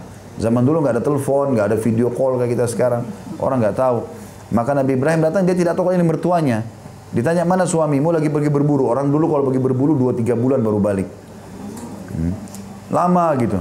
Maka akhirnya dia berkata lagi pergi berburu, ya suaminya lagi berburu. Maka karena lagi berburu, Ibrahim AS tanya, bagaimana kehidupan kalian? Oh susah, hidup kami begini lagi keluh kesah.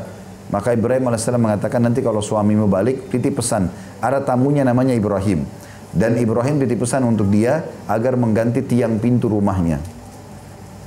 Maka pergilah Ibrahim AS pulang ke negeri Syam. Datang setelah itu Ismail AS. Lalu Ismail tanya istrinya, ada tamu yang datang? Ada. Siapa? Ada seorang bernama Ibrahim. Apa pesannya? Pesannya dia agar engkau mengganti tiang pintu rumahmu. Maka kata Ismail AS, kalau begitu pulanglah, aku sudah menceraikanmu. Karena itu ayahku seorang nabi dan dia memerintahkan aku agar mengganti kehidupan. Karena susah, hidupannya semua keluh kesah. Gitu kan? Itu contoh. Tapi Ibrahim AS datang menanyakan tentang keadaan mereka. Ya.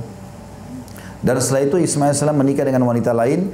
Lalu satu waktu Ibrahim AS datang lagi dari negeri Syam. Dia juga pergi berburu lagi. Dan ditanya istrinya yang kedua ini, bagaimana kehidupan kalian? Maka dikatakan, kehidupan kami baik, alhamdulillah, begini dan begitu. Semua pujian kepada Allah SWT. Maka Nabi Ibrahim AS mengatakan, kalau datang suami bilang, ada tamunya bernama Ibrahim, dan sampaikan agar dia mempertahankan tiang pintu rumahnya. Ya.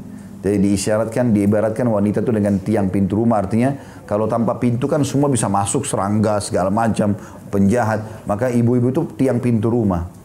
Nah ini setelah saya sampaikan di pengajian, rupanya ada beberapa laki-laki itu ikhwah kita menggunakan bahasa ini. Pertahankan tiang pintu rumah, ganti tiang pintu rumah. Itu biasanya mengibaratkan dengan istri. Ya. Baik, itu yang kita bisa ambil pelajaran daripada ya, hadis ini. Dan bagaimana Allah Subhanahu Wa Taala memudahkan ibadah buat kita. Ya, dengan pahala yang besar asal kita mengikuti tuntunan, ya, tuntunan. Kalau sesuai dengan tuntunan, insya Allah akan mendapatkan pahala yang maksimal. Ya, ya. Ini insya Allah berapa tadi? 9 poin ya, 10 poin yang kita ambil pelajaran dari hadis-hadis ini. Baik, kita masuk ke hadis yang setelahnya. Kita mungkin selesaikan bab ini ya. Hadis nomor 155 dari Abu Rib'i Hanzalah bin Ar-Rabi Al-Usaidi Al-Khatib atau Al-Katib, salah satu juru tulis Rasulullah SAW. Beliau berkata, Lakiyani Abu Bakar radhiyallahu anhu faqal, Kaifa anta ya Hanzalah? Qultu nafaqa Hanzalah. Qala subhanallah, ma taqul? Qultu nakunu inda Rasulillah SAW yudhakkiruna bil jannati wan nari ka'anna ra'yal 'ain. فإذا خرجنا من عند رسول الله صلى الله عليه وسلم آفسنا الأزواج afasnal azwaja wal aulada wad dai'ati nasina katsira. Qala Abu Bakar anhu fa wallahi inna lanalqa mithla hadha. فانطلقت أنا وأبو بكر حتى دخلنا على رسول الله صلى الله عليه وسلم فقلت نافق حنظلة يا رسول الله. فقال رسول الله صلى الله عليه وسلم وما ذاك؟ قلت يا رسول الله نكون عندك تذكرنا بالنار والجنة كأن رأي العين فإذا خرجنا من عندك آفسنا الأزواج والأولاد والضيعات نسينا كثيرا. فقال رسول الله صلى الله عليه وسلم والذي نفسي بيدي إن لو تلومون على ما تكونون عندي وفي الذكر لا صافحتكم الملائكة على فرشكم وفي ترككم ولكن يا حنظلة ساعة وساعة 3 مرات. Hadis ini sahih diriwayatkan Imam Muslim. Kata Nabi SAW, kata Hanzalah radhiyallahu anhu. Hanzalah ini seorang sahabat Nabi yang mulia. Abu Bakar radhiyallahu anhu menemuiku dan bertanya, bagaimana keadaanmu wahai Hanzalah?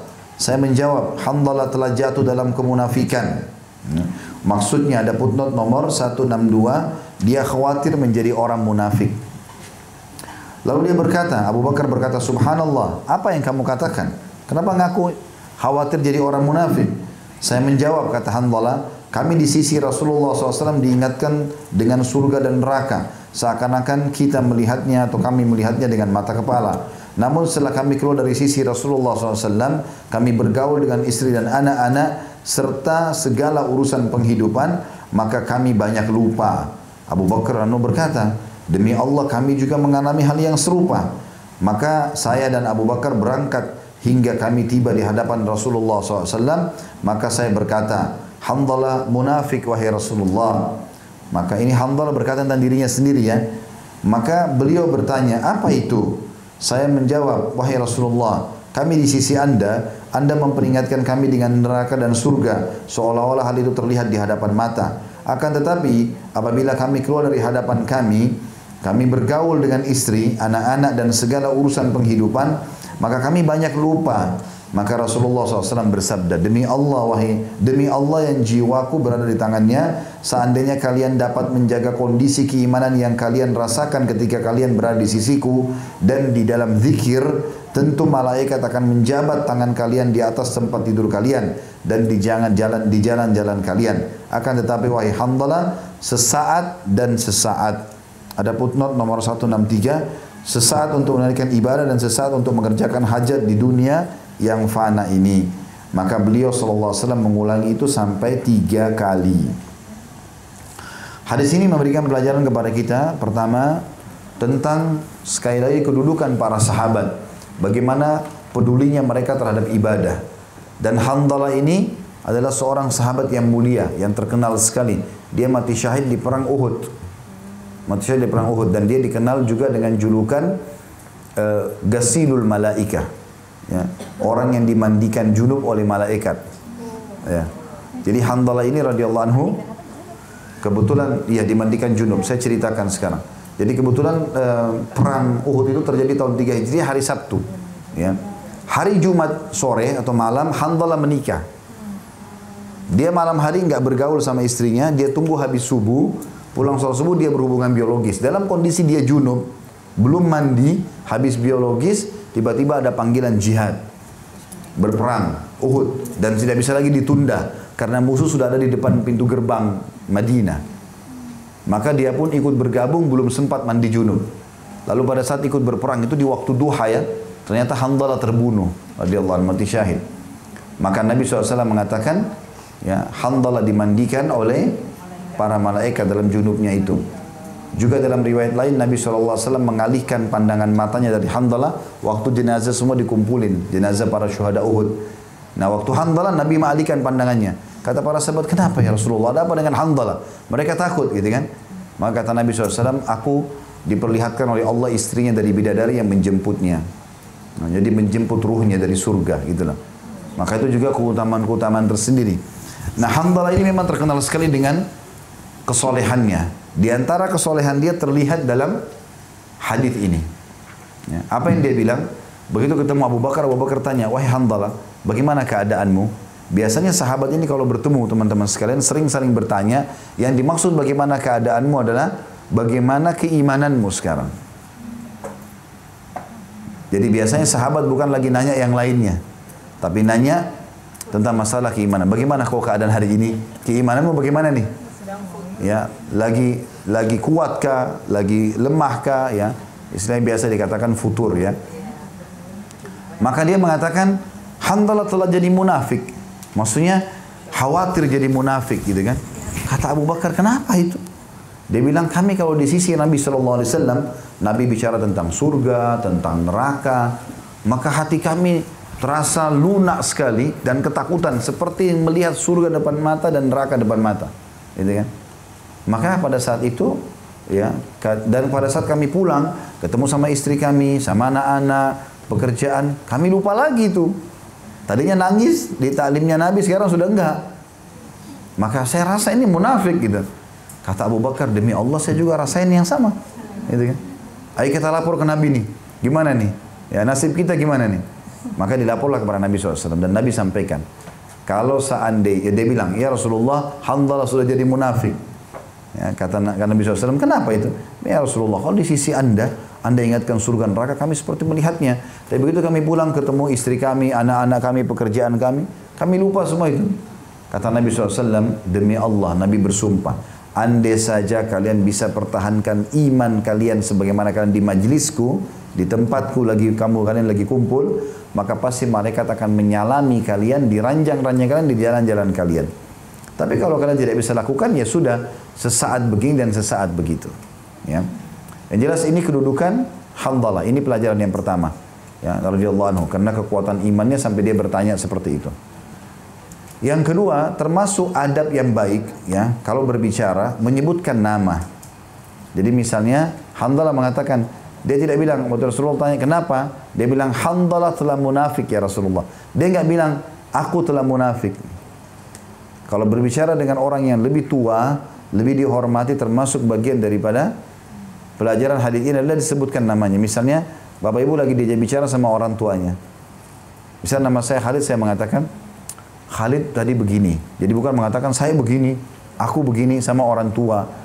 Ya, maka kita menyebutkan nama. Itulah Handalah sebutkan di sini. Dan bedakan pada saat Handalah juga berbicara dengan Abu Bakar sama. Waktu Abu Bakar tanya Handalah bagaimana keadaanmu? Dia mengatakan Handalah telah munafik. Sama dengan Nabi SAW. Karena Abu Bakar dianggap bagi dia orang yang lebih tua, ya, lebih dituakan, lebih dihormati, lebih kuat secara keimanan dan seterusnya. Ini juga pelajaran yang kedua yang kita bisa ambil.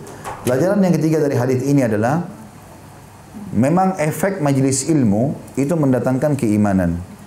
Jadi tujuan majelis ilmu begini insya Allah, kalau kita sebutkan kalau Allah, kalau Rasul, cerita tentang para sahabat, orang-orang saleh yang benar, maka itu pasti berbekas secara keimanan, pasti. Ya, makanya di sini Handalah memberikan gambaran, ya Rasulullah, kalau sedang di hadapan Anda cerita surga neraka, ini luar biasa. Kami seperti melihat depan mata. Ya.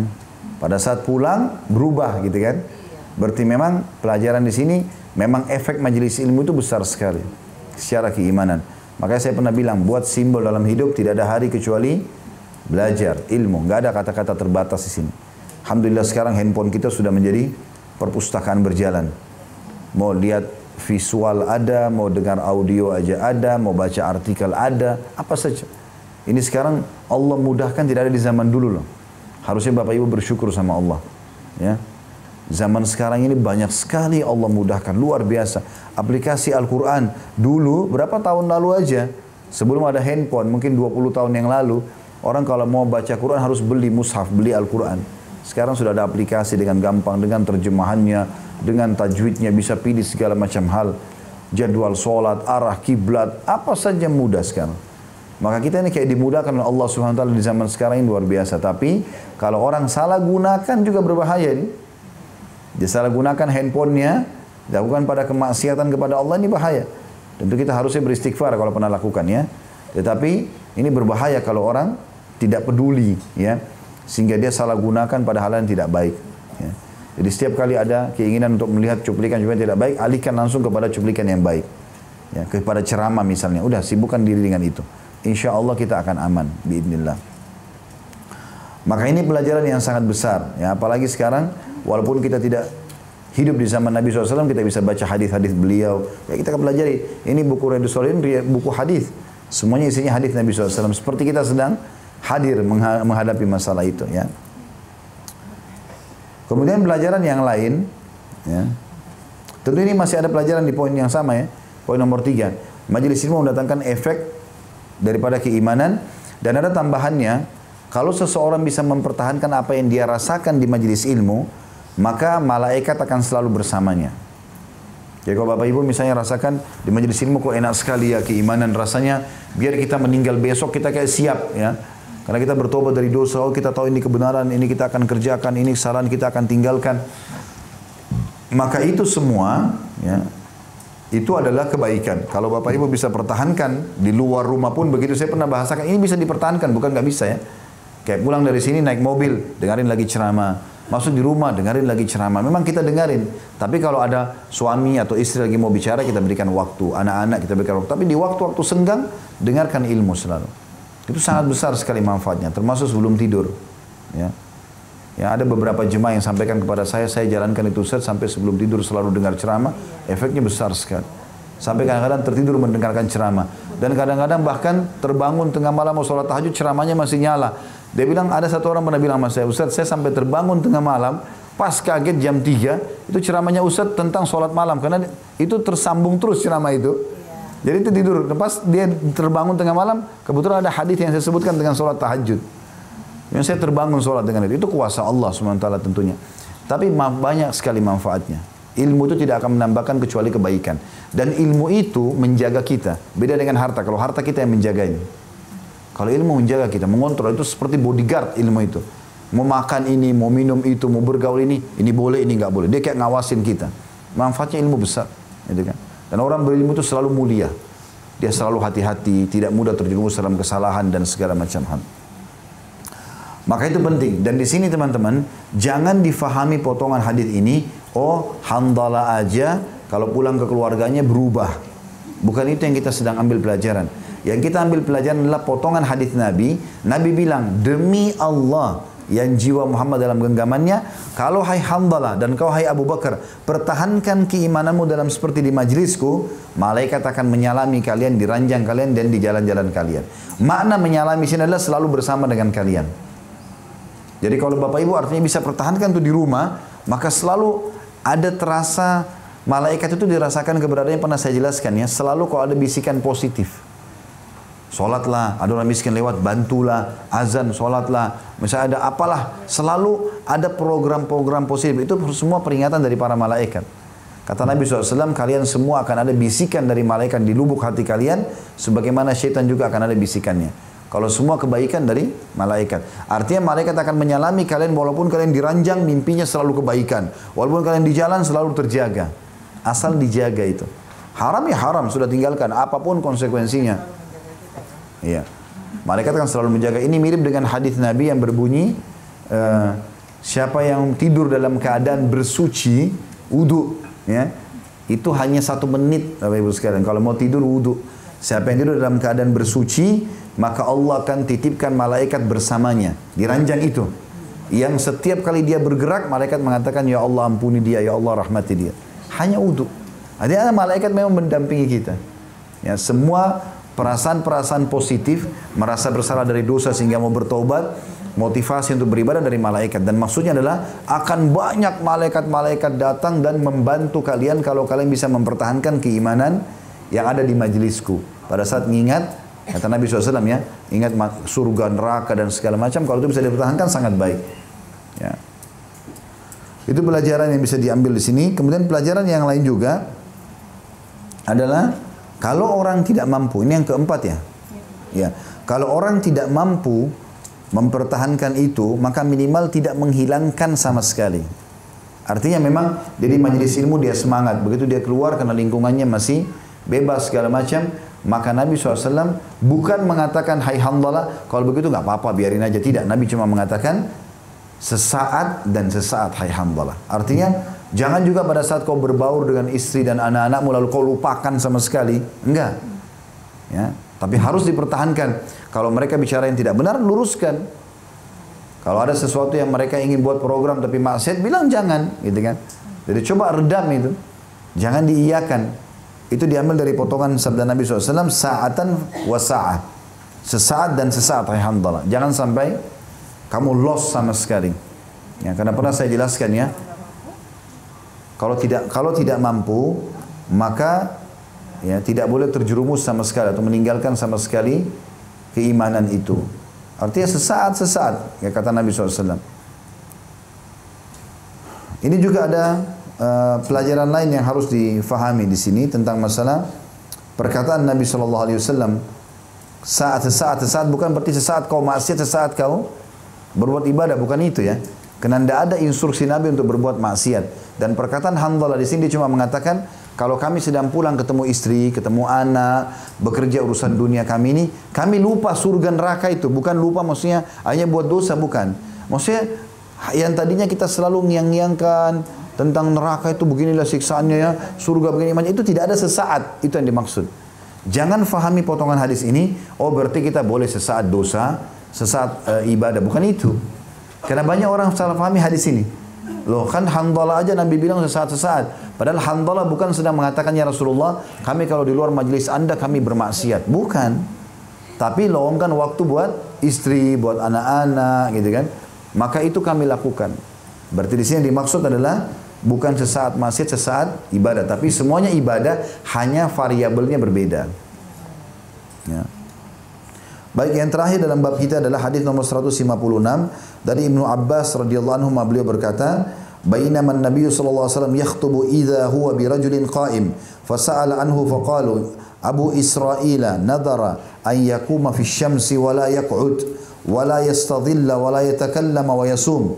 Faqala an-nabiy sallallahu alaihi wasallam muruhu falyatakallam wal yastadhilla wal yaq'ud wal yutimma shaumah.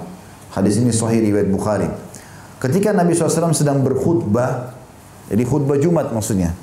Kan kalau khutbah Jumat biasanya masjid penuh, ya, banyak orang. Ada satu sahabat, ada seorang laki-laki yang berdiri. Maka beliau bertanya tentangnya, kenapa orang ini berdiri? Maka mereka menjawab, dia adalah Abu Israil. Namanya dia Abu Israil. Anaknya namanya Israil, maka dia katakan Abu Israil. Israil namanya Nabi Yakub ya. Jadi bukan berarti negara Israel, karena mereka pun mengambil dari nama itu sebenarnya. Ya, ya, ini Nabi Yakub, ayahnya Nabi Yusuf.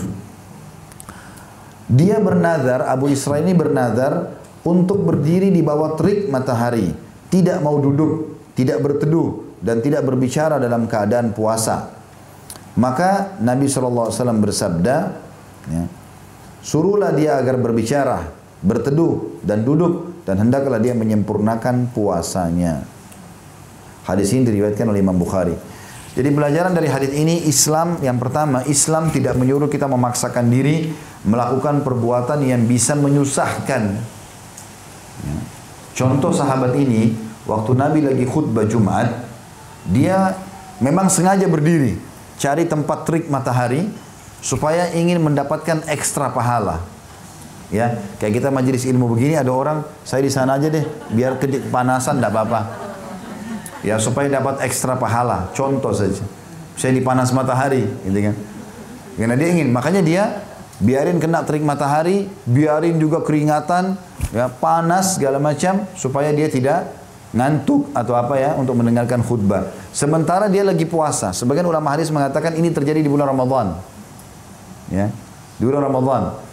Dan dia tidak mau duduk, tetap terik matahari dan puasanya juga dilanjutkan. Maka Nabi SAW mengatakan pada dia, bahkan dia berjanji tidak mau bicara. Maksudnya tidak mau bicara lagi. Kalau lagi puasa, kalau dia lagi puasa nggak ada orang yang diajak ngomong sama dia, takut buat dosa.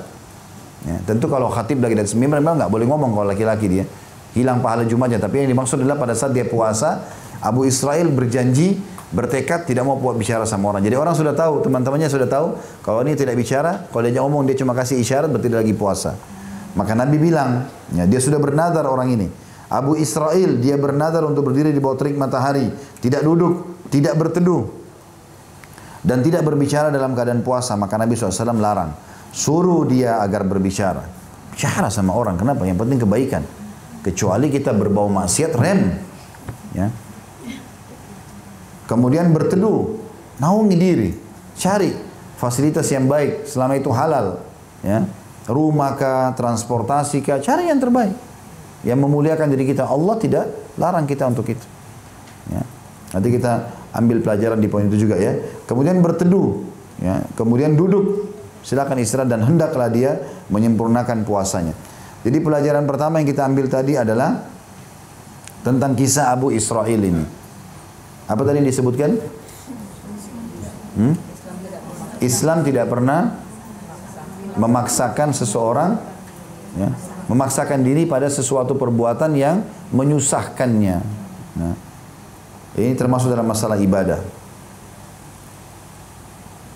Kemudian pelajaran yang lain dari rincian di sini, Nabi SAW suruh berteduh, berbicara. Itu dulu poinnya. Masalah berbicara dalam Islam dibolehkan. Nabi SAW kasih batasan dalam sebuah hadis Bukhari Muslim, man kana yu'minu billahi wal yawmil akhir falyakul khairan aw liyasmut. Siapa yang mengaku beriman pada Allah dan hari akhir, dia harus mengucapkan yang baik atau dia diam. Jadi selama kebaikan maksudnya menanyakan kabar orang, menasihatin, mengajar, ya, zikir, berdoa, baca Quran, ini semua kebaikan. Maka lakukan. Tapi kalau omong kosong, ya, seperti sering saya bahasakan dulu ya, contoh-contohnya. Ada orang berteman sudah 20 tahun. Kisah itu mungkin sudah 777 kali diulangi. Temannya sudah hafal mati, diulang-ulang. Apa manfaatnya? Ya. Manfaatnya apa kira-kira? Cari yang lain, yang baru. Kalau nggak ada ya sudah nggak usah ngomong. Gitu kan? Pernah saya ceritakan Iyas Al-Muzani, rahimahullah, seorang ulama tabi'in, dia bilang, saya selalu kalau berbicara sama orang, selalu saya kalahkan dia. Maksudnya argumennya kuat sekali beliau. Terkenal sekali, seorang hakim. Dia bilang kecuali ada satu orang di majelis saya, duduk di ujung. Nggak pernah ngomong. Itu orang yang satu-satunya mengalahkan saya, dia bilang. Satu waktu sudah lama dulu di majelis saya tanya dia, kenapa kau ini selama duduk belajar selalu diam, tidak pernah ngomong? Maka orang itu mengatakan, dan kalimat ini kata Iyas selalu saya ulangi, karena jadi pelajaran buat saya. Dia bilang, saya dengarkan, maka saya dapat ilmu, dan saya diam, maka saya selamat. Gitu kan? Bahasa ini santun dibahasakan oleh orang tersebut. Artinya, kalau perlu baru saya ngomong. Kalau tidak, saya dengar saja. Dan Allah memberikan kita dua kuping, lisan satu, supaya lebih banyak dengar daripada bicara. Itu tujuannya. Kuping sampai dua kiri kanan. Lisan cuma satu, supaya kita lebih banyak dengar. Kalau kita dengar, kita bisa menyortir, bagus atau enggak nih. Tinggal diterima kan gitu. Tapi kalau lisan mengucapkan bahaya. Kata-kata itu masih milik kita sebelum kita ucapkan. Kalau sudah diucapkan, sudah milik orang lain. Dan milik orang lain sudah susah dikontrol. Ya, sudah kemana-mana. Tidak bisa kita tarik kembali. Maka harus hati-hati. Ini berhubungan dengan pelajaran yang kedua tentang bolehnya berbicara tapi ada batasan syar'i. Yang ketiga, masalah berteduh. Makna berteduh tadi saya bilang adalah punya naungan. Rumah, transportasi. Jangan bilang saya mau hidup zuhud. Dia mampu beli mobil. Udah saya naik transportasi umum aja. Enggak apa-apa pakai. Kalau memang mampu beli kenapa enggak? Nabi SAW punya sekian rumah.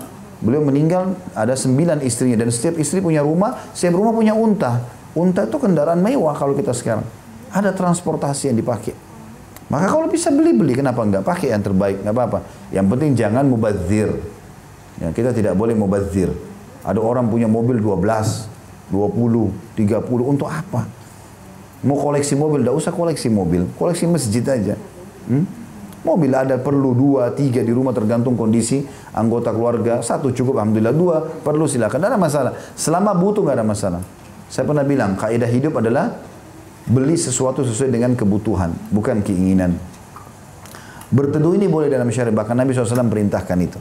Pernah juga ada kejadian sama, sahabat lagi puasa, ya, kemudian dia kepanasan, karena terik matahari luar biasa dan lagi safar. Rupanya para sahabat buka puasa, Nabi sendiri juga buka puasa. Gitu kan?